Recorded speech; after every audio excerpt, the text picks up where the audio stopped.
Bonjour, dans cette vidéo, nous allons utiliser ce qu'on a appris dans la première vidéo, les concepts d'oxydation et de réduction, pour commencer à investiguer de plus près les équations des réactions redox et des méthodes spéciales qui existent pour pouvoir les équilibrer. Alors, il y a un concept qui s'appelle les demi-réactions.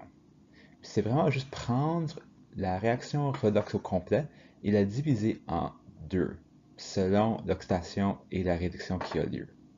Donc, continuons avec notre exemple qu'on avait utilisé dans la première vidéo du stylo Cu plus le nitrate d'argent, qui donne l'argent et le nitrate de cuivre.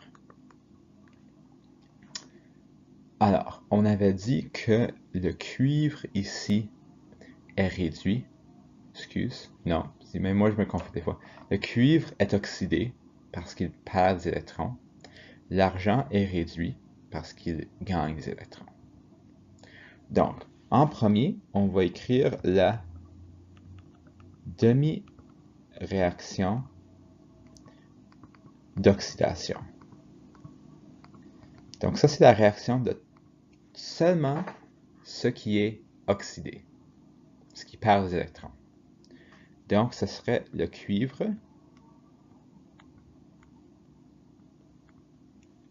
qui devient le cuivre 2+, plus 2 électrons.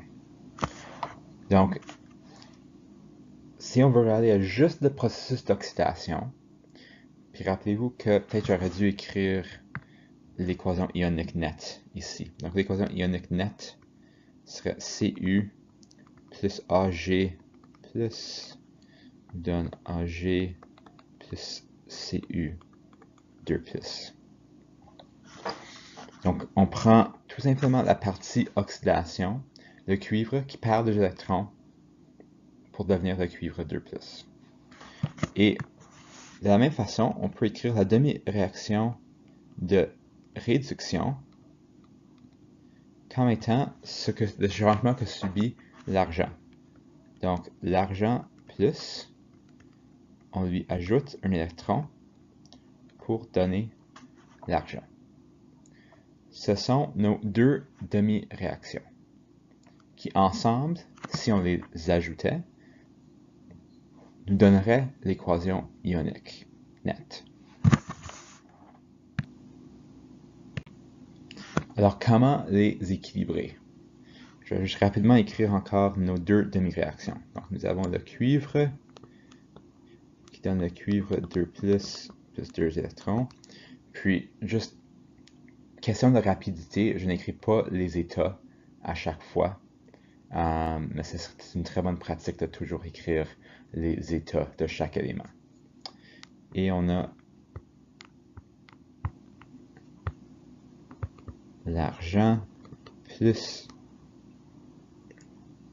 l'argent plus un électron qui donne l'argent. OK. Donc, on veut les équilibrer. C'est une question d'ajouter les deux équations ensemble et d'éliminer ce qu'il y a en commun. Essentiellement, d'éliminer les électrons. On peut voir que dans la première réaction, j'ai 2 électrons. Dans la deuxième réaction, j'ai juste un électron. Donc, pour pouvoir éliminer les électrons, il va me falloir d'autres électrons. Il me faut multiplier cette équation ici par 2.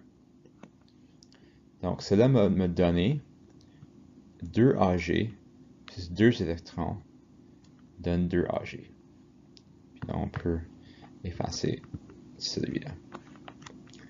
Donc là, je peux commencer à ajouter les réactions ensemble. Donc, on va faire un processus d'addition.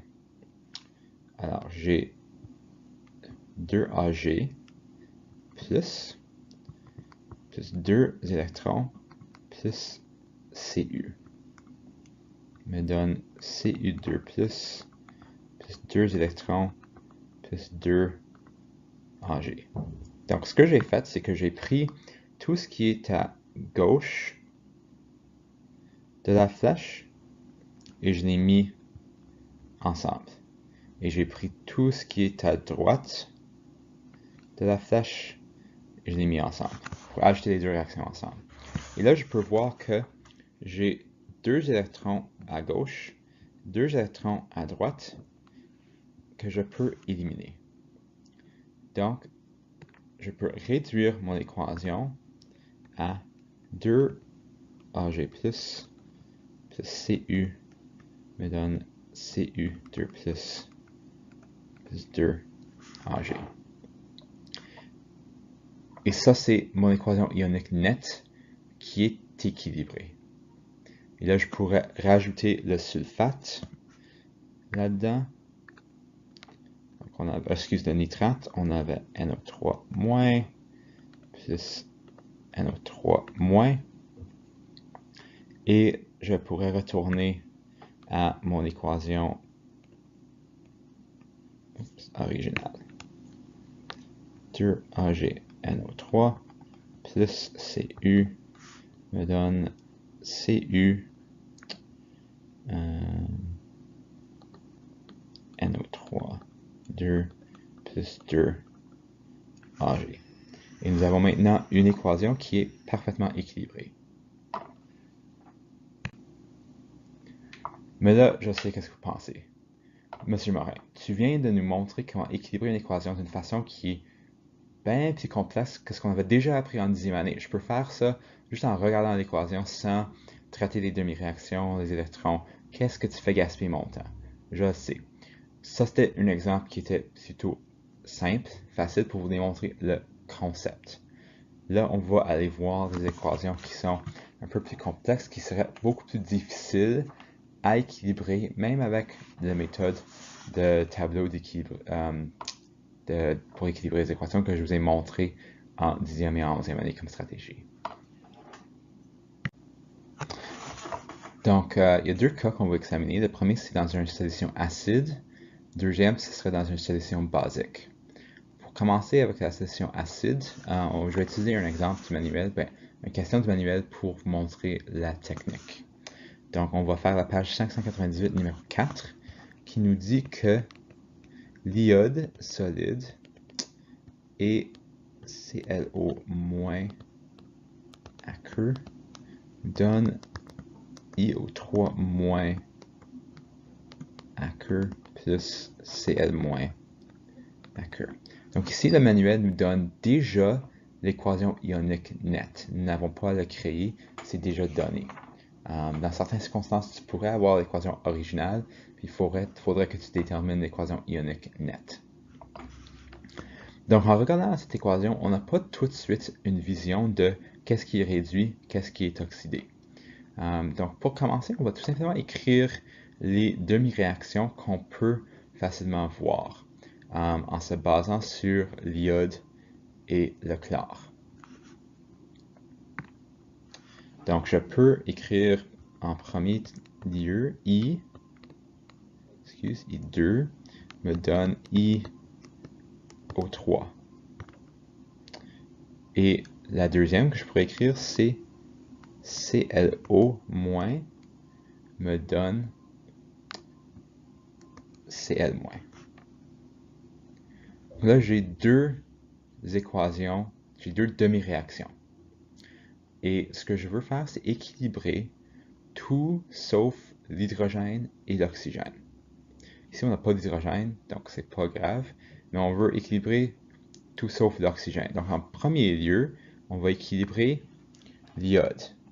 Donc, équilibrer l'iode. Donc, on a deux iodes à gauche et un à droite. Donc, je vais mettre un 2 là. Je vais mettre ça plus épais. Un 2 là. En deuxième lieu, je veux équilibrer le chlore. Donc, j'ai un à gauche et un à droite. C'est déjà équilibré. J'ai pas besoin de m'en occuper. Là, on va essayer d'équilibrer l'oxygène. Pour équilibrer l'oxygène dans une réaction redox, on va ajouter des molécules d'eau, de H2O. Donc, j'ai 3 dans ma première. J'ai 3 oxygènes. En fait, maintenant j'ai 6 oxygènes ici. J'aurai donc besoin de 6 oxygènes à gauche. Donc, je vais ajouter 6 H2O à gauche. Dans la deuxième équation, j'ai un oxygène à gauche, aucun à droite, donc je vais ajouter un oxygène, un H2O à droite. Maintenant, j'ai des hydrogènes. Donc la prochaine étape, c'est d'ajouter des ions d'hydrogène afin d'équilibrer l'hydrogène qui est là. Parce que dans une solution acide, on se retrouve avec des solutions aqueuses, donc avec de l'eau, et avec des ions d'hydrogène. C'est ce qui rend quelque chose acidique. Donc, j'ai 12 hydrogènes ici. Il me faut donc 12 ions d'hydrogène à droite. J'ai 2 hydrogènes dans la deuxième. Il me faut donc 2 ions d'hydrogène à gauche là.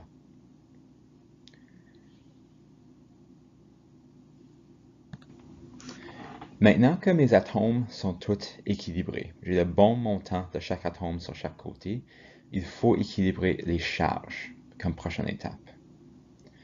Donc, prenons la première équation. Si je regarde ici, j'ai aucune charge. J'ai l'eau et j'ai l'iode et les deux sont neutres.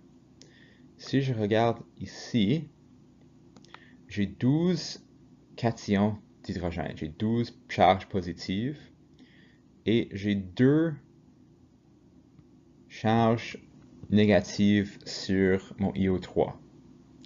Donc j'ai 12 positives plus 2 négatives. J'ai un total de 10 charges positives à droite. Il me faut équilibrer ça. Donc il faut que j'ajoute 10 électrons ici pour avoir un charge qui est complètement neutre. Regardons la deuxième. J'ai 2 charges positives et 1 charge négative ici. J'ai une charge totale de ce côté de plus 1. Ici, j'ai une charge totale de moins 1. Donc, il me faut équilibrer les charges. Donc, j'ai besoin, et puis je peux seulement ajouter des électrons. Je peux ajouter des négatifs. Je peux enlever des électrons. Donc, ce que j'ai besoin de faire, c'est ajouter 2 électrons à gauche, là. Parce que 2 électrons... Oh, excuse. Non. Oublie ce que j'ai fait. Parce que là, j'ai 2 plus... J'ai besoin d'1 électron. Parce que j'avais plus 1. Je pensais que j'avais plus 2. J'avais plus 1. 1 moins plus 1, c'est 0. Ah, mais je veux... Ok, excuse, je me confuse. J'avais raison la première fois. Ok. Donc, vous allez rien voir comme... Non, c'est quoi, je vais laisser tout ça, des traces là. Oublie ça. On va retourner à ce qu'on avait originalement. 2 électrons. Parce que je cherche à avoir négatif 1 sur les deux côtés. Donc, comme ça, j'aurai négatif 1 sur les deux côtés. Ok, maintenant, j'ai 2 demi-réactions qui sont équilibrées en tant qu'atomes et qui sont équilibrées en tant que charge. Ce que je veux maintenant faire, c'est les ajouter ensemble. Donc, je vais les réécrire juste de façon que ça soit clair avec quoi on travaille. Donc, on va juste mettre ça de côté. Je vais les réécrire à droite ici. Donc, j'ai maintenant 6 H2O plus I2 donne 2 IO3- plus 12 H plus 10 électrons. Et ma deuxième, c'est 2 électrons plus 2 H plus ClO- me donne Cl- plus H2O. Ça, c'est mes deux demi-réactions. Donc, ma prochaine étape, c'est de les ajouter ensemble. Je vais vouloir éliminer mes électrons. Je ne veux pas d'électrons dans l'équation finale. Donc, on peut voir ici qu'on a 10 électrons à droite dans la première équation et 2 à gauche dans la deuxième. Donc, il me faut multiplier la deuxième équation par 5 pour avoir 10 dans les électrons dans les deux. Donc, celui-ci, je fais fois 5 et je le réécris comme 10 électrons plus 10 H plus 5 ClO- me donne 5 Cl- plus 5 H2O. Et là, je peux ajouter les deux équations ensemble.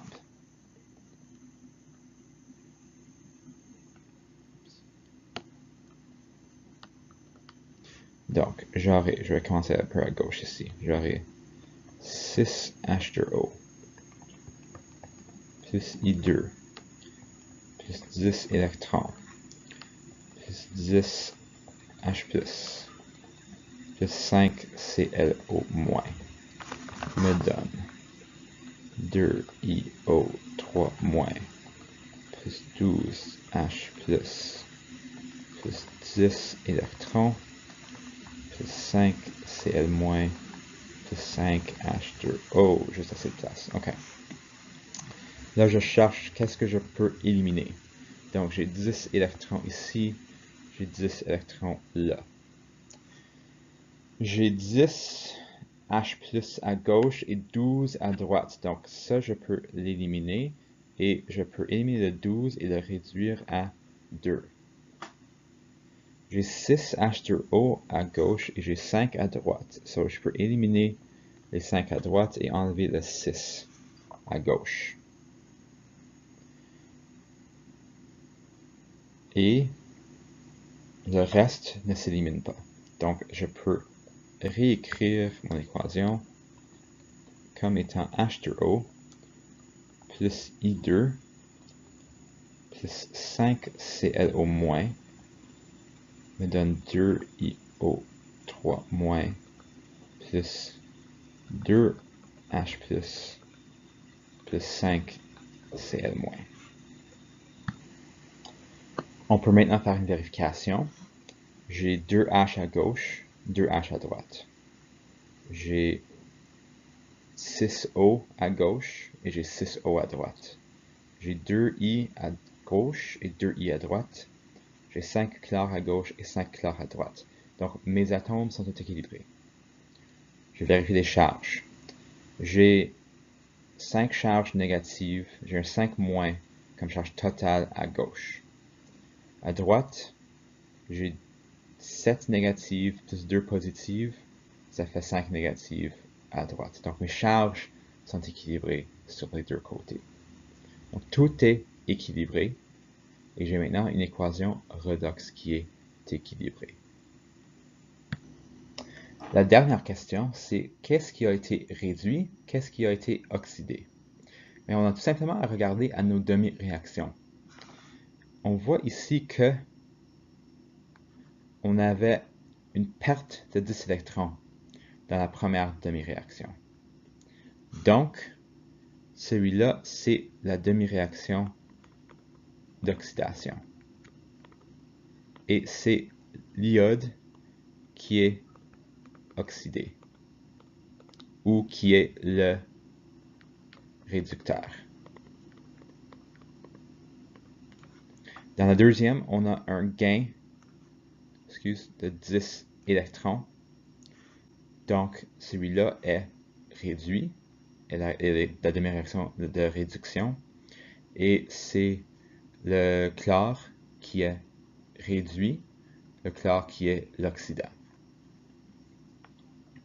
Donc, je ne vais pas faire un exemple dans une solution basique, autant que j'aimerais, parce que c'est quand même un petit peu différent. La grande différence, c'est que au lieu d'ajouter, il y a une étape supplémentaire où tu dois ajouter des ions d'hydroxyde pour équilibrer le nombre d'hydrogène. Donc, vous pouvez essayer ça, on va essayer ça en classe comme modèle, mais c'est très semblable avec juste une étape supplémentaire où on doit faire un ajout d'hydroxyde.